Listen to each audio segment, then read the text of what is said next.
to get rocky. Whenever time the seal tear up, I just remember when the Lord brought me back to life. And I said, if he did it for me back then, he will do it for me again. So in 2014 now, when I was diagnosed with stage 4 endometriosis, that can only affect the females. It's only for the females. Stage 4.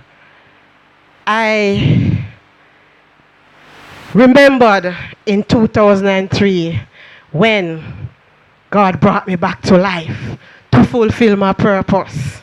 So when I was diagnosed with endometriosis, I decided I'm going to do this surgery because stage 4 is the last stage. And when you're at stage 4, it's a serious stage. Stage 4, when you hear about stage 4, you start to think about death. You start to think about the grave. Yes. But when the enemy said no, Jesus will say yes. When the enemy said death, Jesus will say life. So I did the surgery. And I should not have done that surgery, No, I should not have done that surgery. Because in the morning, while I was in the morning before surgery, I remember I was in a vision.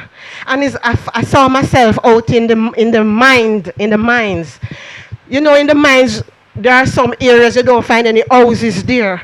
And I remember a man was firing shots, and one of the shots catch me in the head, but it stuck, it never got down.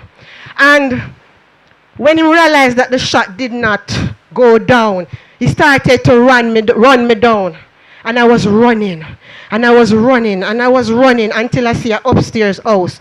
I ran in the yard and I was going up the stairs when he was still running me down. And I remember in the vision I started to speak in tongues. And when I start to speak in tongues, that's the time he stopped running me down. And that happened the morning before surgery. So I was supposed to be dead. Yes, I was supposed to be dead. Because I'll tell you what happened during surgery. But before I went into surgery, because I wasn't always working, Because when I'm afflicted, I can't work.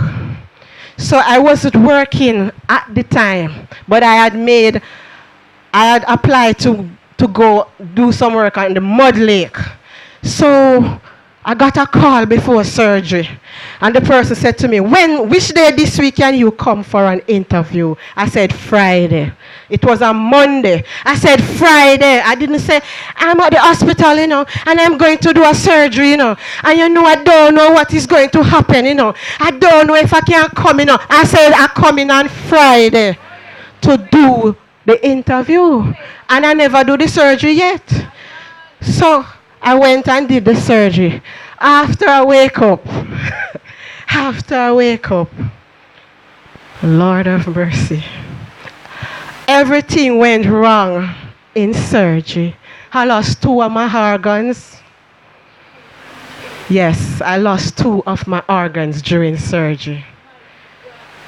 And my urethra was swollen.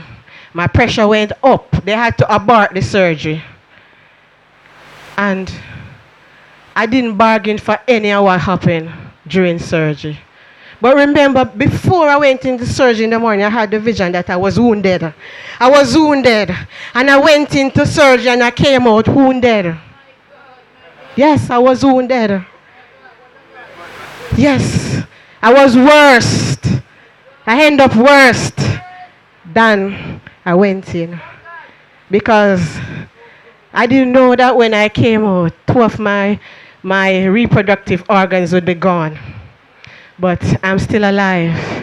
I'm on top of my grave. I should have been dead. But remember, I have an interview to attend on Friday. So I did the surgery on Monday and I came home the Tuesday. And I went and did the interview on Friday. So there are times that you will see me and I'm just saying, thank you, Jesus. Lord, I love you. You might not understand why. But I'm just thanking you, thanking Jesus every chance I get. I was at the refinery here before last, and I remember one coworker said to me, God must tired of you now. Every time I see you, you thank Jesus and you say how much you love him. God must tired of you now. And then when him said that, at that time, then me thank him. At that time, then me tell him, say me love him. Because I know what I've been going through. I know what I've been through. And it could only be God that kept me thus far. It is only God why I'm still here. So when I was diagnosed with arthritis, I remember 2003. When I was diagnosed with high blood pressure, I remember 2003. When I was diagnosed with diabetes, I remembered what happened in 2003. When I was diagnosed with high cholesterol, I remember that day. I remember when I went in the wheelchair. When I went in the wheelchair, I decided I'm not staying in any wheelchair. When I am in the wheelchair, I decide I'm getting out of the wheelchair and I'm going to walk. And don't I look like I'm walking? Yes, I'm walking. When my eyesight was going, I decided I'm not going to stay blind. And I'm looking at all of you down there. I can see all of you because I am not blind. I am not blind because God restored my sight. And I'm not crippled. I am not crippled. I am not crippled because I decide I am going to fulfill my purpose. I decided I am going to fulfill my purpose. It was last year I was in the hospital in a wheelchair. Yes, because I've been in and out of the wheelchair. And I remember the doctor said, you're going to have to give up driving. My husband received it, but I did not. I said, devil, you are a liar. And since that day, I've been driving. I have been driving because it's not what they say. It's not what man say. It is what God say. It is not what man can do unto any of you. It is what God can do. These are my few words in Jesus' name.